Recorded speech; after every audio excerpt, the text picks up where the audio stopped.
Welcome back to One Piece Explained. We've got a fairly light transitional chapter this week, but there are some cool details nonetheless, so let's get right into it. This chapter starts off with a conversation between Luffy and the five elders. Luffy, of course, uses his classic phone call introduction of identifying himself and stating that he'll be the king of the pirates. We've seen him do this throughout the series, such as when he was talking to Big Mom and Doflamingo, and during Punk Hazard as well.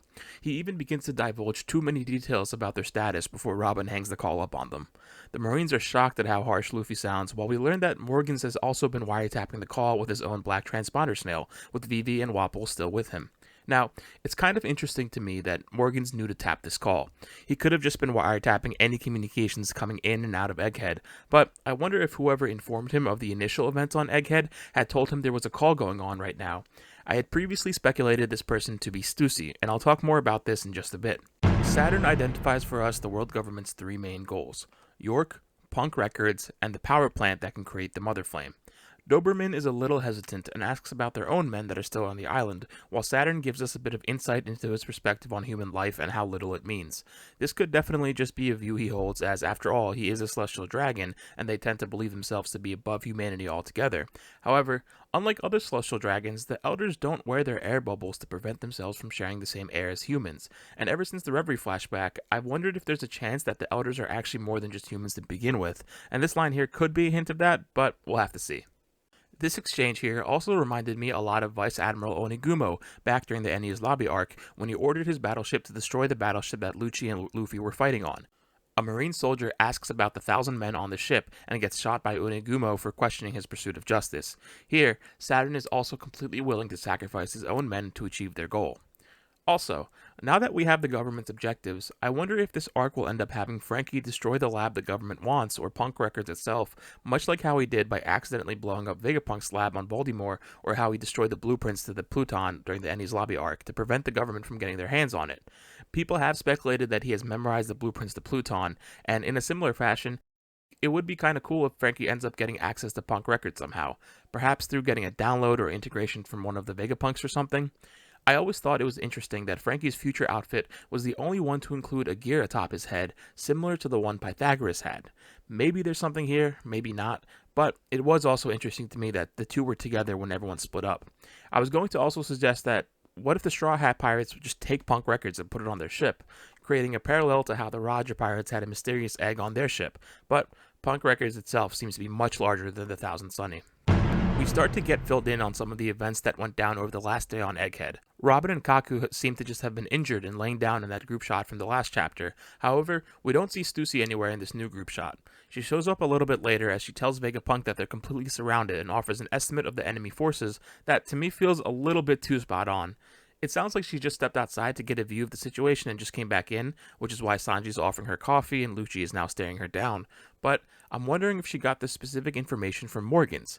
I've speculated on this channel that Morgans and Stussy are sharing information, as they have been shown as close peers over the course of the last few arcs. I'm not necessarily sure what their explicit intentions are, but there could be something here.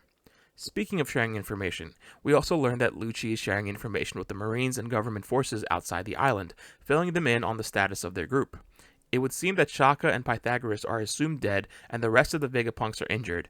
Kaku starts to catch on to Lucci saying something, but he brushes it off.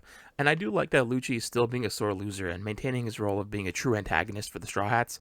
It was nice that they had to team up to make it through the night against the Seraphim, but now that that's over, he's resuming his hatred for the crew as he said he would. I am interested though if he'll eventually fully turn coat, as we've seen him slowly butt heads with the world government across the series, and maybe Saturn's blatant disregard for the lives of him and the other agents will be the tipping point. Those agents, by the way, are in the basement lab and seem to have been saved by the Straw Hats. They express their gratitude for the crew and the food that they provided, which likely also came from the automated cooking machine we saw earlier in the arc. And if you haven't realized by now, the value of food is a core theme across One Piece, from the earliest chapters all the way through the most recent arcs. Because of how prevalent this topic is in the series and how much Oda writes it into each arc, I've speculated that Luffy's big dream has to do with food, whether that's just feeding everyone in the world and ending world hunger, or being able to party with everyone like many fans have suggested. After these government agents learn that they're being treated as expendable, they may actually sway toward the Straw Hats and end up helping them out in some shape or form because of the Straw Hats providing them food. There's also this cool stark contrast between the noodles that the Marines had to eat while waiting outside last chapter and the finer cuisine that Saturn feasted upon. This could just be nothing but some cool details, but it does work to show a striking class dynamic between the Celestial Dragons and the soldiers, while the Straw Hats are able to provide all sorts of delicious food for everybody. We also learned that the Seraphim are now captive inside the bubbles we saw used by Lilith and the Pacifista earlier in the arc. We saw that they were effective at nullifying their powers, but to think they can just imprison them is kinda crazy. This could prove to be a very useful weapon against Devil Fruit users during the impending battles ahead, and I wonder if Nami may be able to get her hands on this tech in some shape or form, as fighting with bubbles is something that's right up her alley. We get this flashback to Luffy asking S-Snake, who he treats as Hancock herself, to save his friends. This may be a bit of an underwhelming resolution to that point of tension, but I think it's kinda cool to see the idea of Seraphim having their own personalities and decision-making come back in like this, as we first saw it suggested earlier in this arc, as well as when Pythagoras had stumbled upon the idea that bloodline elements recorded in individuals' experiences. Vegapunk makes note of this, and it's interesting to me that something like this can be attributed to bloodline elements. This brings a bit of science or grounded logic to the abstract concept of inherited will that we so often get in across shonen manga, but this does make me wonder, could Bonney break through to Esper or the Pacifista in general by appealing to some inherent temperament found in bloodline elements? Vegapunk addresses Nami, who seems to have changed her tune from how she viewed Vegapunk just a bit earlier in the arc, and they figure out that Elbaf is their next destination, much to Usopp and Luffy's joy. The two have been waiting to go to Elbaf ever since we learned of it back during the Little Garden arc, and in fact, the little song and dance we see them do in this chapter is a callback to the same song and dance the two did when they were leaving Little Garden. Getting some solid confirmation that Elbaf is our next destination is a big relief, as some fans have started to speculate that we'd never end up there. But there's so many plot points that need to be addressed that I couldn't imagine not going there. Also, a really fun detail, Luffy is here stretching his arm across the page in the background to grab a burger. And for any of my fellow map nerds out there, let's go over the log pose and the directions it points to. So, back at the end of the Wano arc, we got the three directions that Luffy, Law, and Kid would head towards from Wano. Luffy ended up going northeast toward Egghead, Kid went east toward Elbaf, and Law went northeast toward Winter Island. And now, our crew wishes to head northeast from Egghead towards Elbaf. Law had mentioned that he is moving the furthest ahead by going towards Winter Island, so I wonder if we'll eventually have to stop there as well if the log post never resets. Frankie gets to tell Vegapunk about the Thousand Sunny, something he wanted to do all throughout this arc. Vegapunk is surprised that cola can be used as fuel, and I wonder if this will end up being significant as part of Vegapunk's ongoing search for a better energy source. It would be pretty funny, and there's the automated cooking machines that can produce soda, so maybe there's some potential for an infinite energy hack of some sorts. I'm mostly joking, but hey, you never know. Speaking of hacks, Atlas, Edison, and the Stella work on hacking the Frontier Dome, while Lilith joins Luffy, Frankie, and Bonney to move the Sunny using the Vega Force 1. So I had speculated for a while that the Frontier Dome was being disabled as an act by Caribou, who was just trying to leave the Labo phase and get off the island, but in this chapter, we learned that York had placed a passcode and encrypted the access to the Frontier Dome. Now, this throws a bit of a wrench into things, and I guess for now we're supposed to come to the conclusion that York was responsible for the Frontier Dome this whole time, but there could also be a world where York put the code on after it went down initially, so we'll just have to see how this plays out. Lilith mentions that she's never actually left the island before, and I think this lends further credence to the idea that when Vegapunk had said to York that she's been to Mary Joa years ago, he's referring to the time that he met with the Elders as we saw during the Germa cover story, since the Vegapunks all share a brain and in turn share that memory. And we also know that the satellites are a fairly recent invention, as the reactions from Robin and Bonney suggested. Now, Bonney makes some interesting comments here complimenting Sanji for his ability to cook as well as fight. I wouldn't really call myself a shipping king, but I have seen some people suggest there could be something here between the two of them. I guess we'll have to see. But I have noticed that some people think that Bonney has been replaced by Katarina from Blackbeard's crew because Luffy asked why she's not sad like she was before. I'm wondering if this was an idea conceived after people read a bad translation in the scans or something. Devin wouldn't know that Bonney was trying to kill Vegapunk, so that line wouldn't really make any sense if she had been replaced. And I think it just makes a lot of sense to me that she saw the intentions of Kuma and Vegapunk in the power room and got some closure on things.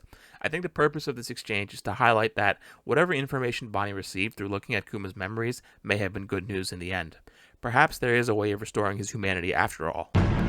Saturn and Kizaru meet up and discuss their plans. We learn that Kizaru can travel through the Frontier Dome since he's made of light, but he can't bring himself to just ignore and disrespect Sentomaru. Now, there's a common misconception that Kizaru is Sentomaru's uncle, probably because Sentomaru refers to him as an uncle, but in the source material, the word used is actually in the context of a Yakuza boss relationship, more than a literal uncle. And I actually go over Sentomaru's backstory in my Volume 106 SBS breakdown, so if you want to learn more about why they're probably not actual family members, I advise checking that out. The Vice Admirals begin to mobilize their troops, and the one Vice Admiral that I suggested was part of the giant squad looks to not be the actual size of a giant. However, I guess this could just be perspective at play, but it does seem unlikely at this point. You can also spot Panda Man right here, by the way. We also get another look at this Vice Admiral with the huge teeth. Last chapter, I likened his appearance to that of Oars in Oars Jr., but suggested he's probably just a fishman. It's hard to tell with his fingers, though, if they're webbed or not from this panel, but also, he's the only Vice Admiral in this chapter that isn't shown relative to other Marine soldiers. I wonder if this is intentional for some reason. It would be actually crazy if he's an actual ancient giant like Oars. Also of note are the thought bubbles used here. They're sometimes used to indicate people are whispering, so I'm wondering why they would be here. Luffy and Frankie both enjoyed the clouds, as we saw with Frankie earlier in this arc and Luffy back during the Skypiea arc, as the group arrives at the Sunny. Meanwhile, Kizaru uses his sacred Yata mirror to travel from the ship all the way to the Fabio phase where Sentomaru is. We first saw him use this technique all the way back on Sabaody. Sentomaru has always maintained that he's the most defensive man in the world, but Lucci was able to pass through his defenses earlier in the arc, and now he's trying to clash with Kizaru. I'm not really sure if this is going to go too well for him, but it's definitely an interesting fight thematically. The gang notices the flashes of light coming from their battle, and Luffy declares that someone strong is coming. I think the baseline intention of this is to make us think he's talking about Kizaru. I know some people have suggested that it may actually be a reference to a Blackbeard pirate or something else, since they should have been on the island by now, and while I think that twist is possible, I don't know if we should look too much into it at this point just yet. This could definitely just be a cool cliffhanger to leave us during a break week. And that's about it for this chapter. Is there anything in here that you want to bring up? If so, let me know in the comments. I'd love to hear your thoughts, and I truly do read every comment. As always, I really appreciate you all for watching this video and for supporting my channel in general. If you're not yet subscribed, it means a lot to me and the growth of this channel if you do. I have a lot of big plans for this channel starting in September that you won't want to miss out on. And we're so close to the live action at this point, it's like less than 2 weeks away, and I'll be breaking down every episode in detail as soon as I can. I can't wait to continue this YouTube journey with you all in the fall. Thank you so much for watching, and I hope to see you in the next one.